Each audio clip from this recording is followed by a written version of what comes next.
Bom dia, meus amigos e minhas amigas. Um abraço à nossa Thaís, a nossa diretora que esteve com a gente aí no Manhã Bandeirantes. A gente tem vários assuntos a comentar, dentre os quais assuntos importantes que estão na mídia, né?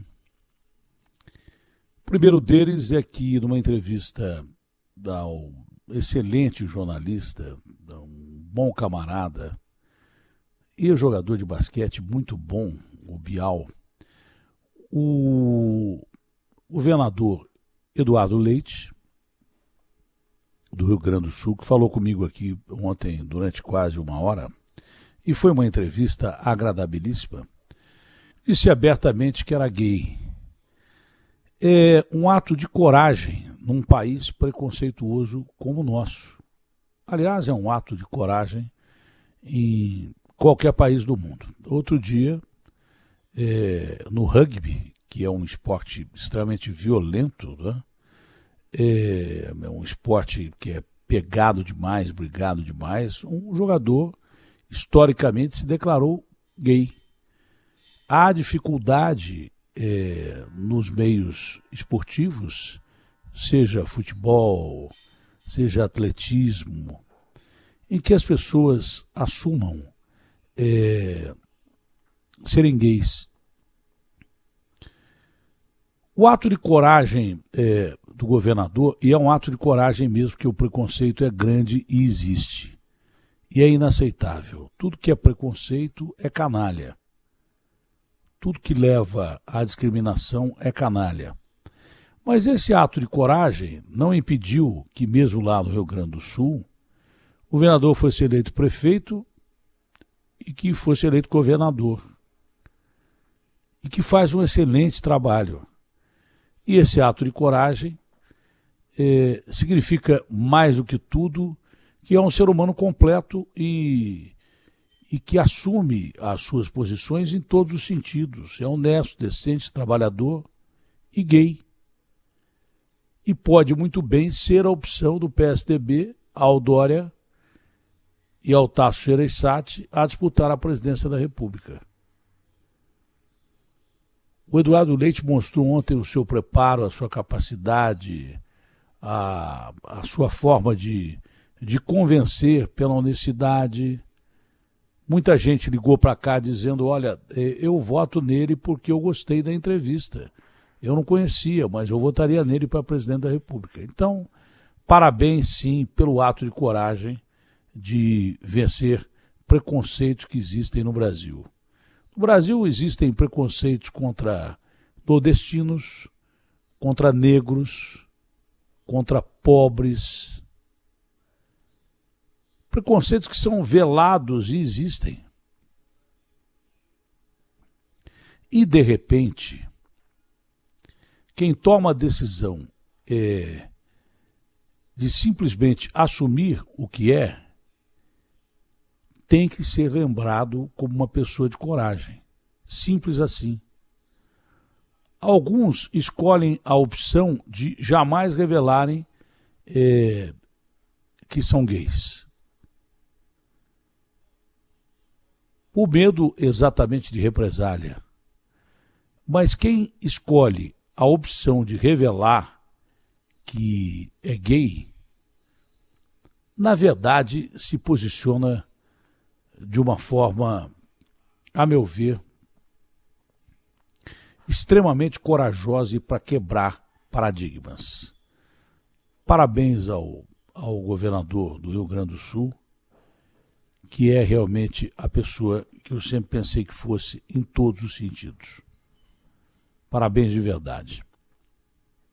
Desde o princípio, ontem ele revelou a vontade de me conhecer, de eu ir no estúdio para a gente bater papo, mas por causa da pandemia eu me reservo a apresentar o programa da televisão, onde não tem ninguém no estúdio, aí na rádio vai muita gente, e como eu não tomei a segunda dose, tenho mais de 60 anos e comorbidades, eu fico aqui. Só por isso então fui conhecer o Eduardo, mas teria o prazer de conhecer visitando o seu estado. Meus amigos e minhas amigas, quando você faz, de repente, uma reportagem que dá um resultado extremamente positivo e você vê a interferência direta da imprensa numa votação na Câmara dos Deputados, lá em Brasília, você fica muito feliz. Porque o fato de muitas vezes eu querer entrar na política é o fato de que a gente fala e de verdade mesmo, né, a gente sente que isto não muda nada em relação ao pensamento político com a perspectiva, com o olhar da imprensa. Sob o comando do país do presidente Jair Bolsonaro, a imprensa então é espezinhada, é jogada no fundo do poço. Porque se ele briga com a imprensa não vai ser amistosa com ele. Eu disse isso aí a ele na casa dele 2 ou 3 meses antes dele assumir o poder. Primeiro que tem aquela história do Tancredo falar que bom político não briga, né? Nem entre eles, nem com ninguém. A não ser que seja extremamente necessário tomar posição, mas não é necessário tomar posição contrária todo dia.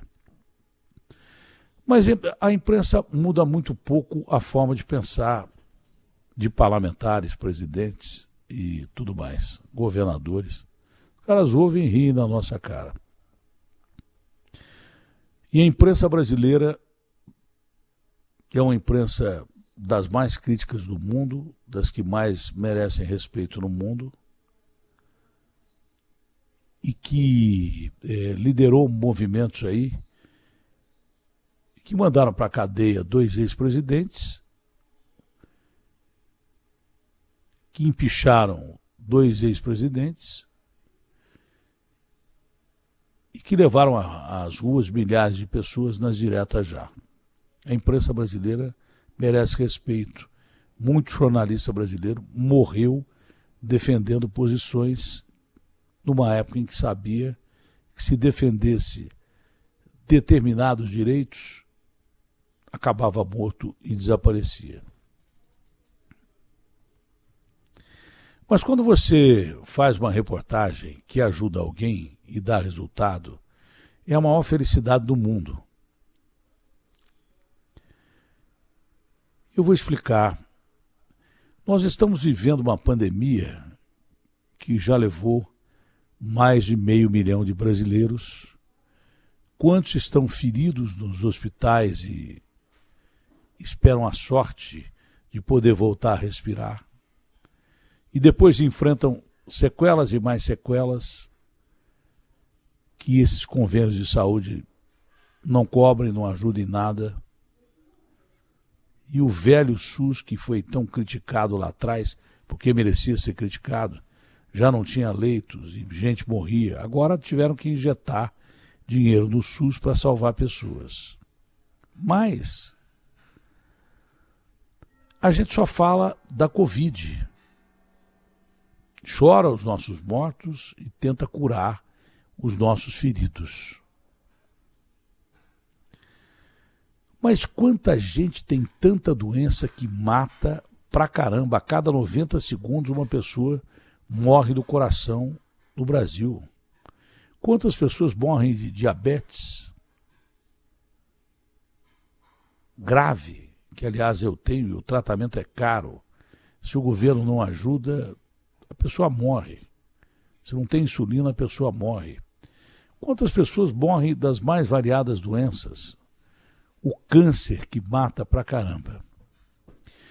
Pois bem, um benemérito, um dos maiores oncologistas do país, Dr. Fernando Maluf, fez uma ligação para mim e disse assim: Datena, você podia dar uma força e fazer uma reportagem, porque eu trato de câncer há muito tempo. E esses convênios, como sempre, só levam vantagem. Isso tem que ser passado pelo crivo não só do Congresso brasileiro, mas tem que ser pauta de Supremo ou coisa parecida. Esses aumentos desmedidos dos planos de saúde se deve a lobby lá dentro da Câmara Federal.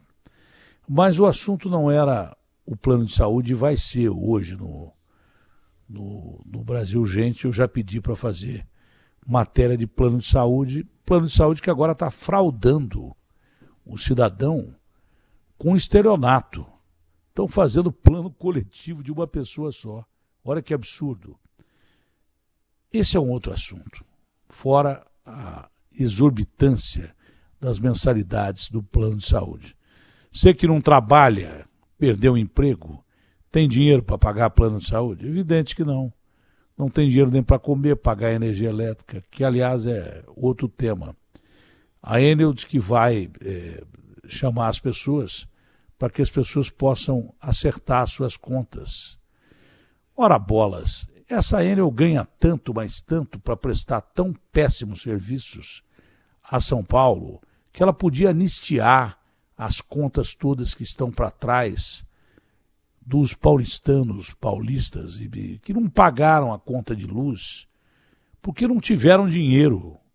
Não é cobrar mais barato, o cara não tem dinheiro para comer, vocês já estão enriquecidos.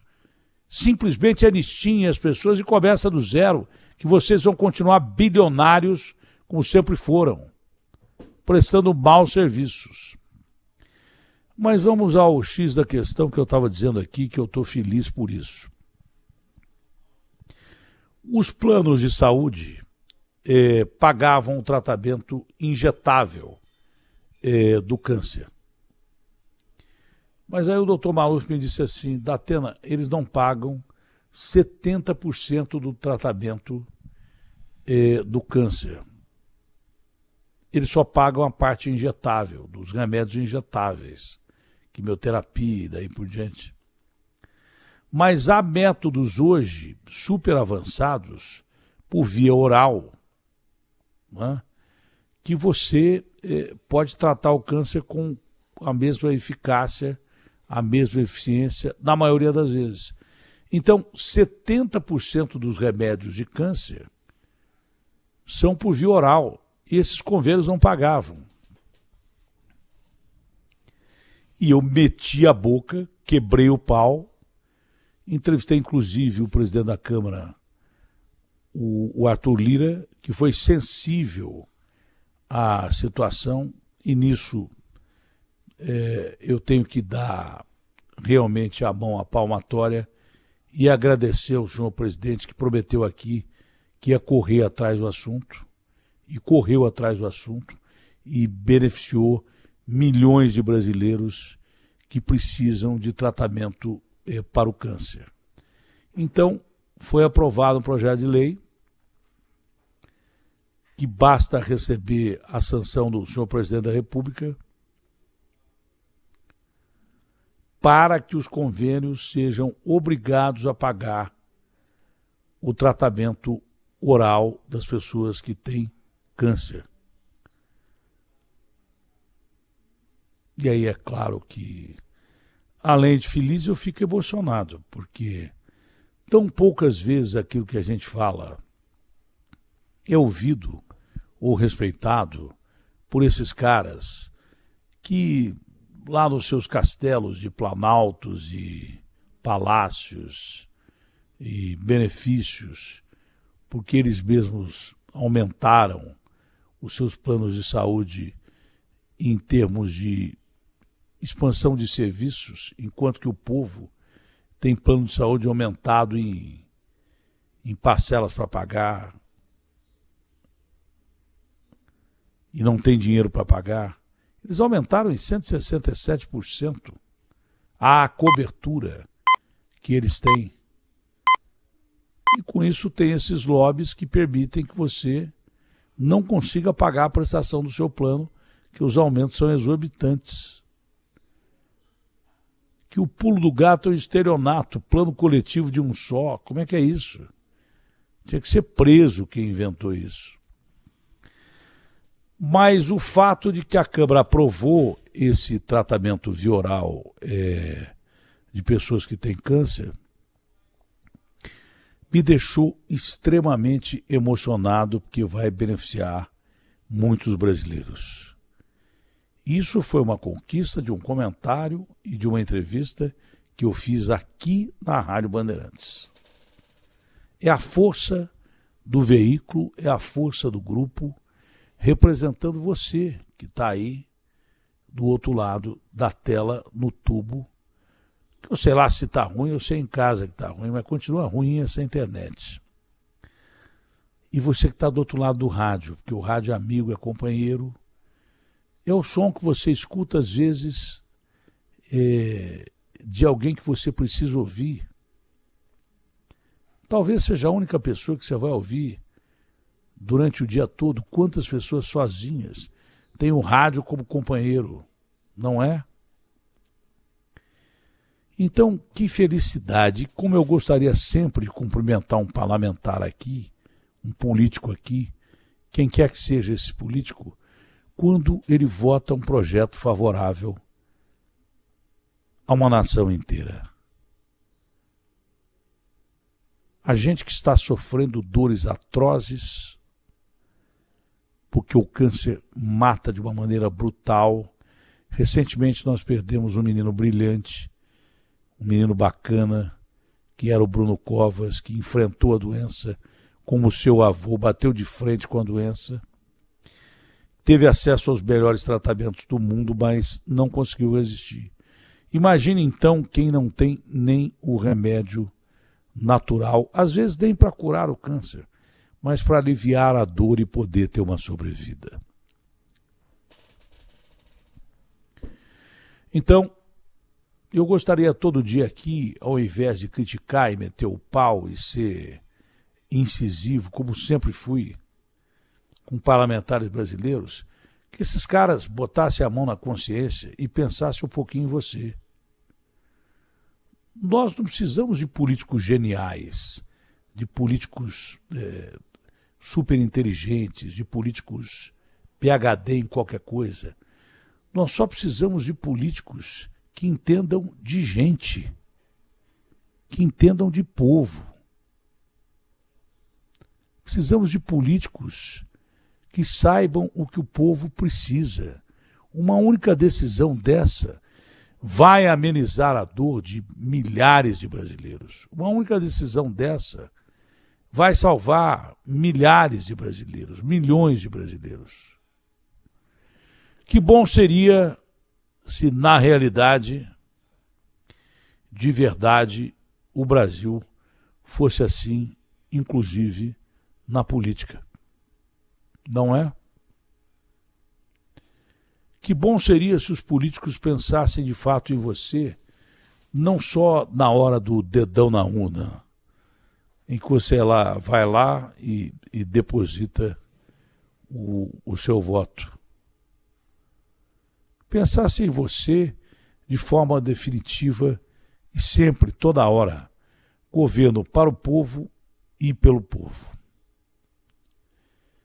Falando nisso, senhor Guilherme, você tem que me dar a sequência do jornal, porque já está terminando aqui o meu comentário. Jacaré que não anda vira bolsa, meu compadre. Mas eu fiquei realmente feliz pela força da Rádio Bandeirantes. Fiquei extremamente feliz pela força que a Rádio Bandeirantes tem. Não é? E fiquei feliz por essas pessoas todas que estão aí ao Deus dará, esperando uma ajuda. Seja ela financeira, porque precisa, eu digo, ninguém gosta de esmola. Seria melhor que o cara tivesse emprego para pagar o seu plano de saúde, que não aumentasse desbragadamente por causa do lobby desses convênios lá em Brasília. Que o cara pudesse botar comida em casa com o emprego que ele tem e que ele não precisa procurar. Que ele pudesse pagar a sua condução e o combustível não aumentasse tanto, e se aumentasse, o cara pudesse pagar pelo menos o transporte coletivo. Que essas empresas de ônibus que prestam péssimo serviço à cidade de São Paulo voltassem com a gratuidade dos 60 a mais Esse seria o mundo ideal. E que de vez em quando esses caras ouvissem as vozes da imprensa que representam, aqueles que representam mesmo o povo brasileiro. Porque o cara não tem mais onde reclamar, ele procura a gente porque não tem mais onde reclamar. Tomara que esses ouvidos públicos, que são surdos aos anseios da nação, comecem a ouvir o ruído das ruas. Porque senão esse ruído se transforma em barulho e o barulho aumenta de uma forma tal que aí vem o estouro da boiada. E quem conhece um pouco do meio rural sabe que boiada, quando estoura, ninguém para. RB fechada com você.